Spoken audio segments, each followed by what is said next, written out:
husband and wife, many a times, the devil tries to bring them apart, rip them to pieces for nothing, for no reason. Sometimes it's because we become impatient with one another. We live with one another. This is why the Prophet, peace be upon him, says, خَيْرُكُمْ li ahlihi. If you want to know the best from amongst you, he who is best to his wife and his family members. The same applies to a female. She who is best to her husband and family members. If your husband or your wife or your family members can bear witness that you are a very good person, then indeed you are good, because you live with them 24/7.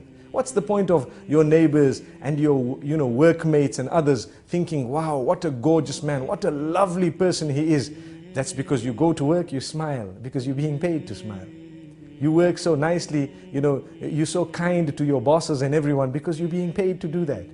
Some wives wouldn't mind paying their husbands to see that smile, because we don't smile sometimes. We come into the home, we throw everything onto one side, we sit in front of the television with our newspapers, and we're being spoken to, and we're just saying, yes, yes, until they might even ask us, are you a fool? And you say, yes. This is the type of behavior we have sometimes. We don't even know what they're saying. Yet, someone phones you from work, full concentration on the phone call. What is this?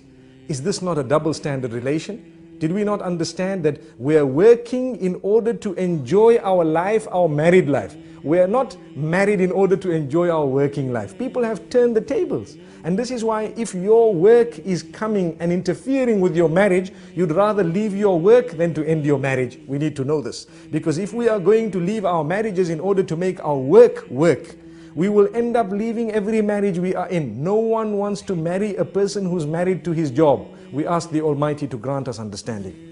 The point I'm raising is, some people prioritize wrongly, and they end up giving priority to that which is not supposed to be right at the top, over and above the things which are supposed to be right at the top. And for this reason, children are neglected, wives are neglected, sometimes husbands are neglected. The way we speak to them is far worse than the way we speak to others. Sometimes, as I said, at work, we can speak so calm, so kind to everyone, but come home, and suddenly we have such a face. Everybody's helter-skelter. Everybody's running around. No one wants to sit with us. We don't sit with anyone. When we're on the table, we have, a frown, and we look at everyone as the most harsh of people. And yet at work, even the girl who brought the tea to us, thank you very much. Oh, it was so sweet of you. Couldn't you say that to your own wife?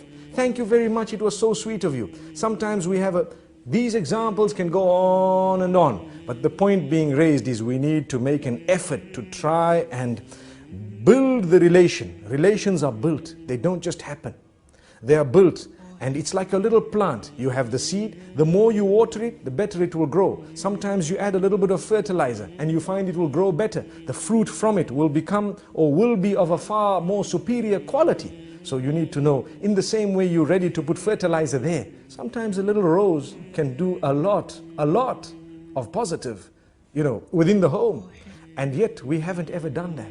There are people sometimes who will buy chocolates and gifts for others who are not even related to them. And yet for their own family members, they've never even bought a single rose, nor have they bought a little gift, nor have they had a surprise for them. Why? This is when you have the relation breaking, especially today, in the age of television, in the age of the internet, where people are watching others live, sometimes even on the box, and they see how, happy others might be. They tend wrongly to compare. It is wrong to compare. It is in fact almost detrimental to compare your marriage to those who might appear to you to be happier than you. But people are doing it. And when they do this, at least we need to know, let us try our best to develop such a solid relation that they can discuss things with us openly, in a respectful manner. Look, this is where you're making a mistake. This is where I think you need correction. And don't feel bad about it. Take it. Some men think that we don't want to be corrected, and the same applies to some females. And this is husband and wife. We are supposed to be the closest, and yet we can't even communicate.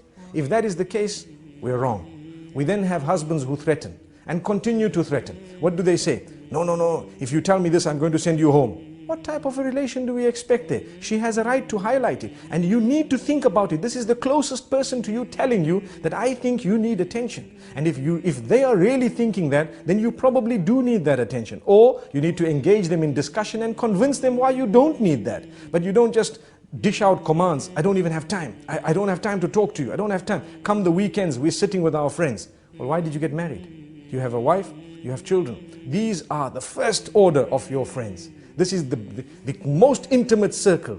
If you are not prepared to spend time with them, then how do you expect the marriage to work?